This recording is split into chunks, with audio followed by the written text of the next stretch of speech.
이번 영상에서는 아추TV가 아파트 추천을 잘 하고 있는지 점검해 보는 시간을 가져보겠습니다. 저도 제가 헛소리하고 있었던 건 아닌지 궁금한 적이 있는데 같이 이번에 확인해 보시죠. 제 채널에 1월 26일에 첫 영상이 올라갔고 앞으로 제공될 정보에 대한 유의사항에 관련된 내용이었습니다. 지금도 개선해야 될 부분이 많지만 저 때보다는 나아진 것 같아서 발전 가능성이 보입니다. 아무튼 채널을 개설한 지 이제 4개월이 지났기 때문에 과거를 돌아보는 시간을 한번 가져보려고 합니다. 제가 지속적으로 올해 초부터 드렸던 핵심 내용은 상승기에 덜 오른 아파트가 키 맞추기를 할 것이다 라는 것이었습니다. 상승기 초반에는 상위 수준 아파트가 먼저 상승하고 상승기 중후반이 되면 중하위 수준 아파트가 따라갈 것이다 라는 말인데, 초양극화가 일어나서 오를 지역만 오른다는 말은 믿지 말라고 이야기 드렸었습니다. 양극화는 사실 어제 오늘 일은 아닙니다. 어쩌면 자본주의와 양극화는 항상 같이 간다고 볼 수도 있습니다. 아파트 가격에서도 마찬가지로 양극화 현상은 항상 있어 왔습니다. 하지만 제가 하고 싶은 말은 양극화에도 정도 차이가 있고 그 정도가 커졌다 줄어들었다 한다는 것입니다. 예를 들어서 지역 내 아파트를 1등부터 100등까지 그림처럼 줄을 세웠다고 가정해 봅시다. 지역 내에서도 입지 수준별로 아파트 가치가 다르기 때문에 가격 차이가 나겠죠. 예를 들어서 1등 아파트는 10억이고 100등 아파트는 2억이라고 가정해 봅시다. 그럼 1등과 100등은 가격 차이가 8억이 납니다. 큰 가격 차이죠. 그런데 여기서 지역 전체가 똑같이 2배가 올랐다면 1등은 20억이 되고 100등은 4억이 됩니다. 이렇게 되면 오르기 전에는 가격 차이가 8억이었는데 지금은 16억이 됐죠. 물가가 상승함에 따라서 같은 비율로 올라도 자연스럽게 양극화는 점점 더 심해집니다. 하지만 현실에서는 똑같이 2배씩 오르지 않고 1등은 더 많이 오르고 꼴등은 덜 오릅니다.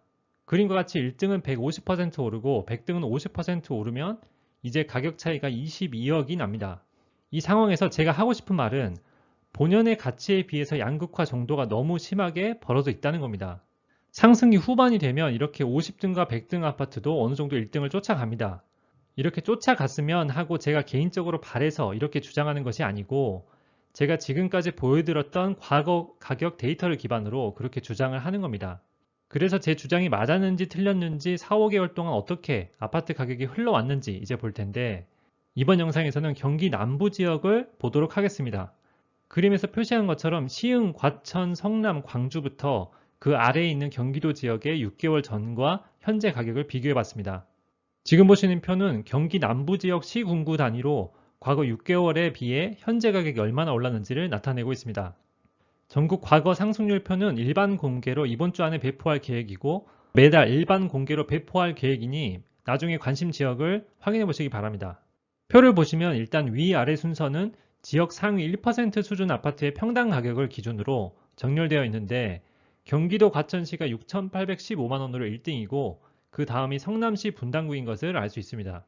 하위 수준 입지를 보면 경기도 외곽인 이천시, 안성시, 여주시 순서로 배치되어 있는데, 이천시와 여주시는 비규제 지역인 것을 알 수 있습니다.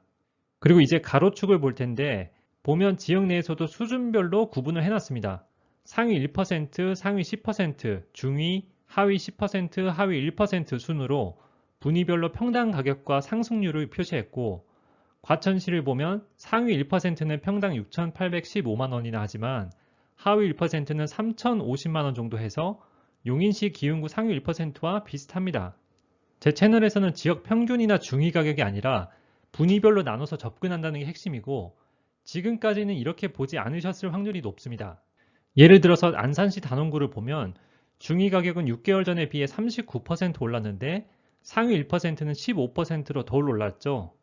이렇게 지역을 그냥 싸잡아서 평균값으로 생각하기보다는 가격 수준별로 다르게 보는 게 중요합니다. 이제 전체적으로 상승률을 보면 상승률 파란색은 평균 상승률보다 낮다는 의미고, 빨간색은 평균 상승률보다는 높다는 의미인데, 놀랍게도 평택 2000 하위 1%를 제외하고 마이너스가 없습니다. 이게 무슨 말이냐면 6개월 전에 경기 남부에 있는 아무 아파트나 샀으면 지금 다 올랐다는 겁니다. 2, 3년이 아니고 6개월 전에만 샀어도 좋았겠다는 생각이 들죠. 그런데 이게 정부가 기대하던 흐름일까요? 그리고 6월부터 중과세가 시행되기 전에 다주택자가 물건을 다 던져서 가격이 떨어질 거라고 말하던 분들도 반성 좀 해야 되지 않을까요? 그리고 또 전체적으로 보면 상위 입지 상위 수준보다 중위 수준, 중위 입지 상승률이 더 높았죠. 최하위까지는 아직 온기가 안 퍼진 것 같지만 그동안의 제 주장이 틀린 것 같지는 않습니다. 안산시 상록구의 중위 수준 아파트를 실제로 한번 봐보겠습니다. 공교롭게도 제가 2월 19일에 안산 아파트 추천 영상을 올렸었는데 맞았을까요? 틀렸을까요? 제가 2월 19일에 초지동 그린빌 주공 14단지 25평이 3억 8천까지는 상승할 것이라고 예측했었는데 3억 5천까지 올랐네요. 그때 호가에 계약했어도 5천만 원은 수익을 낼 수 있었겠죠. 지금은 상위 입지 가격에 변화가 있기 때문에 다시 예측 가격을 뽑아 봐야겠지만 그때보다 더 낮을 것 같지는 않습니다. 그럼 어떤 분들은 제가 그린빌 14단지를 찍어서 시장을 교란했다고 말하실 텐데 제가 찍지 않았던 고잔동, 고잔주공 8단지도 똑같이 40% 상승했습니다. 상식적으로 생각해보면 구독자 10,000명도 안 되는 제가 안산의 평당 1,300만 원대 아파트를 다 상승시킬 수 있을까요? 2월에 올린 영상에 안산은 노인이 많이 살고 중국인들이 있고 악취가 난다는 부정적인 댓글도 있었는데 지역에 대한 편견은 가격 예측에 전혀 도움되지 않는다는 것을 알 수 있습니다. 40% 오르기 전의 안산과 현재의 안산의 입지 수준은 똑같습니다. 달라지는 건 상대적인 가격 수준입니다. 진관일님, 지금까지는 제 말대로 되는 것 같네요. 이번에는 2월 23일에 올라간 군포시 3본 아파트 추천 영상을 확인해 보겠습니다. 3본 추천 영상에서 단지 3개를 언급했었고 안 오른 아파트가 없습니다. 제가 신기가 있어서 이 세 단지를 찍었고 여기만 오른 게 아니고 저는 가격대에 맞고 최근 상승률이 낮은 아무 단지나 가져와서 예를 들었을 뿐입니다. 이 세 단지 말고도 비슷한 수준 아파트는 모두 다 올랐습니다. 물론 긍정적인 댓글이 훨씬 많았지만 이번에도 부정적인 댓글을 봐보면 자카알님은 베드타운이라 별 볼 일 없다고 3번 입지에 대해서 평가를 해주셨는데 가격 수준은 그동안 저평가가 되어 있던 것 같고 살 집이 필요한 분들은 볼 일이 있어 보입니다. 그리고 박현정님은 아파트 가격은 떨어져야 한다고 주장하셨는데 아파트 가격은 자본주의 시장 원리로 결정된다는 것을 이해하시길 바랍니다. 지금까지 제가 거짓말이나 잘못된 예측으로 손해를 끼쳐드린 것 같지 않아서 다행입니다만 마지막으로 다시 한번 유의사항을 말씀드리고 마무리하겠습니다. 저는 통계적 기법으로 예측을 시도하는 것이지 예언을 하는 것이 아닙니다. 예측은 100% 확률이 아니기 때문에 제가 드리는 정보를 바탕으로 더 알아보시고 모든 결정은 스스로 내리시길 바랍니다. 돈을 버셔도 저한테 주지 않아도 되듯이 잃으셔도 저를 탓할 수 없으니까요. 저는 앞으로도 좋은 정보를 드리려고 노력하겠습니다. 여기까지 봐주셔서 감사합니다. 내용이 도움이 되셨다면 힘내서 올리라고 구독과 좋아요 부탁드립니다. 감사합니다.